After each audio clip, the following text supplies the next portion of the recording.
Olá, com alegria venho compartilhar um pouco da experiência que eu fiz. Meu nome é Daniel Seidel, eu fui secretário de Desenvolvimento Social e Transferência de Renda no governo do Distrito Federal. Atuei nessa Secretaria da Assistência Social e da Segurança Alimentar durante os anos de 2011 a 2014. De 2012 a 2014, eu tive a oportunidade de atuar como secretário titular. E, nesse momento, fizemos uma parceria muito rica com os vicentinos, justamente na divulgação dos direitos socioassistenciais, principalmente em como acessar serviços e benefícios para que nós pudéssemos garantir os direitos básicos da assistência social, previstos na Lei Orgânica da Assistência Social e, ao mesmo tempo, na própria Constituição Federal. Nós temos uma vasta rede aqui no Distrito Federal de quase 30 centros de referência de assistência social, os CRAS, também 9 CREAs e também serviços de convivência e fortalecimento de vínculos realizados pelo próprio governo do Distrito Federal, por meio dos centros de convivência, os COSES, e também por meio da rede conveniada. A assistência social, pela Lei Orgânica da Assistência Social e pela Portaria 109, se organiza em duas proteções. A proteção social básica, realizada principalmente no Centro de Referência de Assistência Social, que são os CRAS, e nos COSES, através do Serviço de Fortalecimento de Vínculos. Nessa perspectiva, nós temos serviços e benefícios voltados ao fortalecimento das famílias e das pessoas para que elas não tenham direitos violados. Esse foi o principal âmbito da parceria entre a Secretaria de Assistência Social e os vicentinos. Nós trabalhamos na divulgação dessa cartilha, como acessar os direitos socioassistenciais.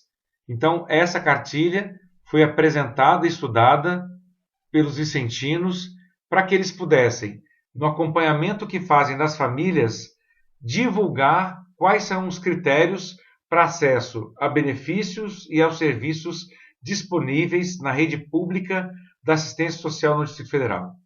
É a dimensão da promoção da verdadeira caridade numa perspectiva de um projeto dos vicentinos de mudança das estruturas, porque fortalecer cada pessoa, cada família que está em situação de vulnerabilidade social faz parte desse processo de promoção humana.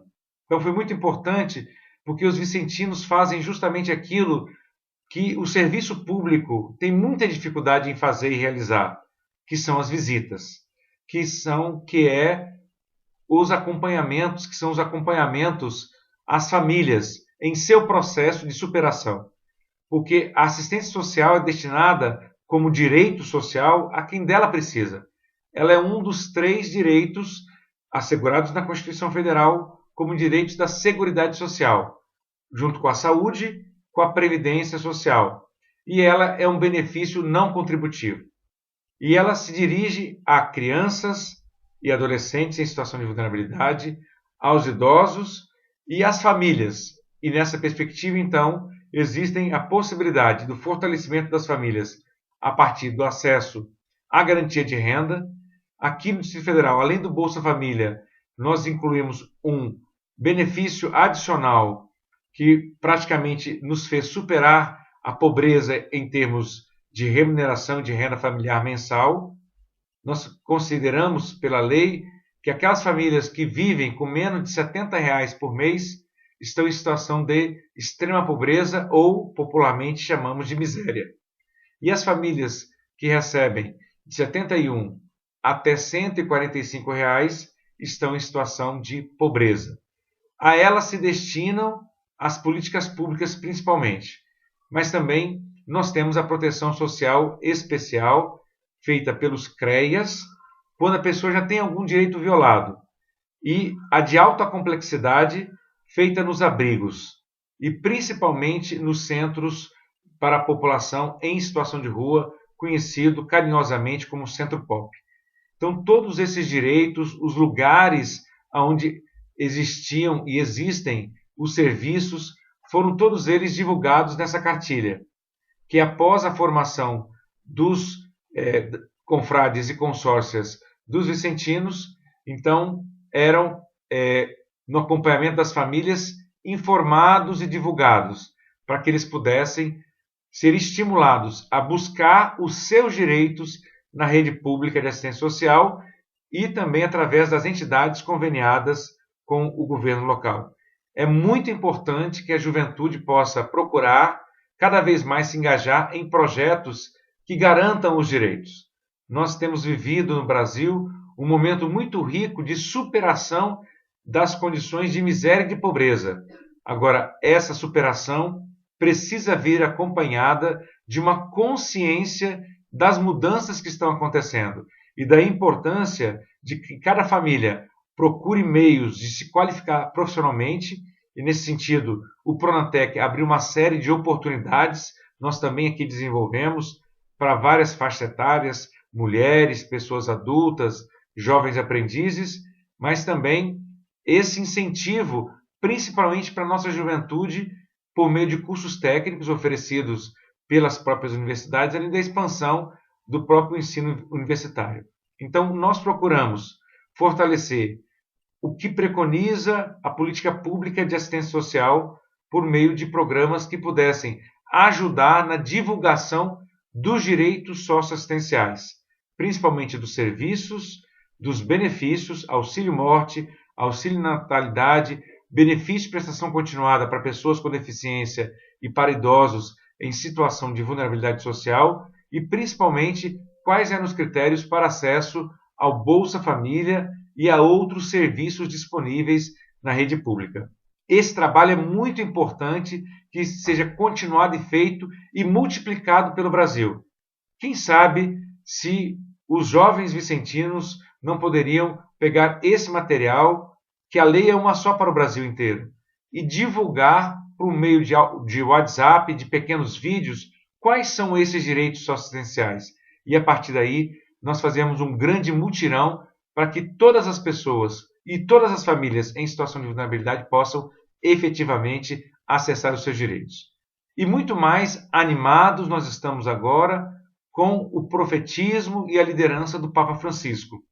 Eu tive a oportunidade, nesse mês de julho, de estar na Bolívia no segundo encontro de movimentos populares, segundo encontro mundial, que foi promovido pelo Pontifício Conselho de Justiça e Paz, a pedido do Papa Francisco.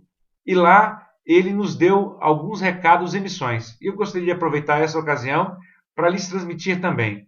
A primeira mensagem que ele passou é para que nós não nos apequenássemos, que nós valorizássemos o nosso fazer cotidiano, principalmente aquela dedicação que temos, porque a solução para os grandes problemas do mundo não virão dos poderosos, mas virão principalmente daqueles que não contam, porque eles estão numa outra lógica de vida e se organizam de forma solidária e criativa, são capazes de construir novos espaços de participação e de superação das exclusões.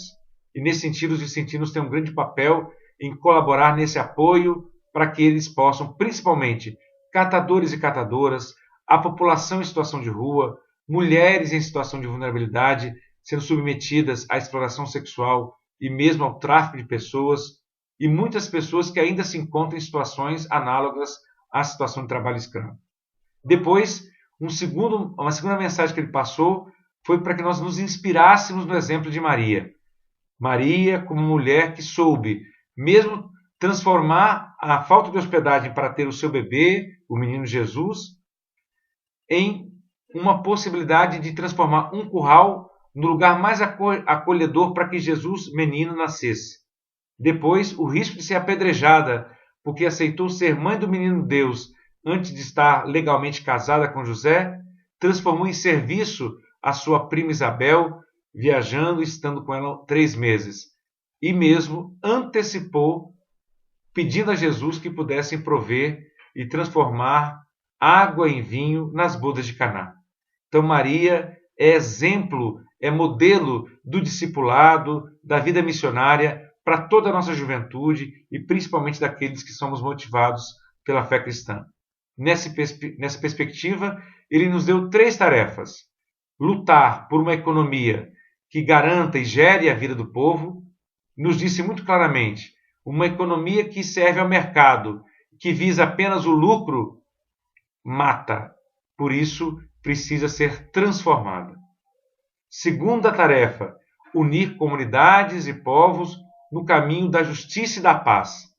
Cuidado para nós não nos dividirmos, não nos separarmos e, principalmente, mantenhamos a nossa diversidade, para que nós possamos ter a riqueza do diálogo e, a partir daí, o serviço plenamente disponibilizado. E, finalmente, a terceira tarefa: cuidemos da vida no planeta, cuidemos da nossa casa comum, que está descrito na nossa encíclica, que é a Laudato Si, louvado seja, sobre o cuidado com a casa comum. Então, essas foram as mensagens principais que, na minha opinião, convergem muito para que nós tenhamos cada vez mais esse engajamento. Eu deixei de ser secretário de Estado na assistência social, mas agora sou membro do Conselho de Assistência Social do Distrito Federal. Estou colaborando para organizar as conferências de assistência social e, principalmente, lutando para que nós tenhamos a garantia desse direito, que é um direito social, à assistência social para as famílias que mais precisam. Então é com muito carinho que eu fiz esse vídeo. Agradeço a todos, principalmente o convite que a Márcia, presidente do Conselho aqui do Distrito Federal, me fez. Eu não pude estar aí com vocês, mas por isso então fiz esse vídeo para que vocês pudessem ter a minha presença. E contem comigo. Qualquer coisa, entre em contato. Meu e-mail é seidel, seidel.daniel@gmail.com. E eu sou membro da Comissão Brasileira de Justiça e Paz da Conferência Nacional dos Bispos do Brasil. Estou à disposição para continuar colaborando e participando para fortalecer esse trabalho de cidadania. Nós temos que transformar cada vez mais o nosso povo, principalmente as famílias mais pobres, em protagonistas dessa nação, desse país, para que nós possamos fortalecer a democracia e promover mais justiça social. Muito obrigado, bom encontro para vocês.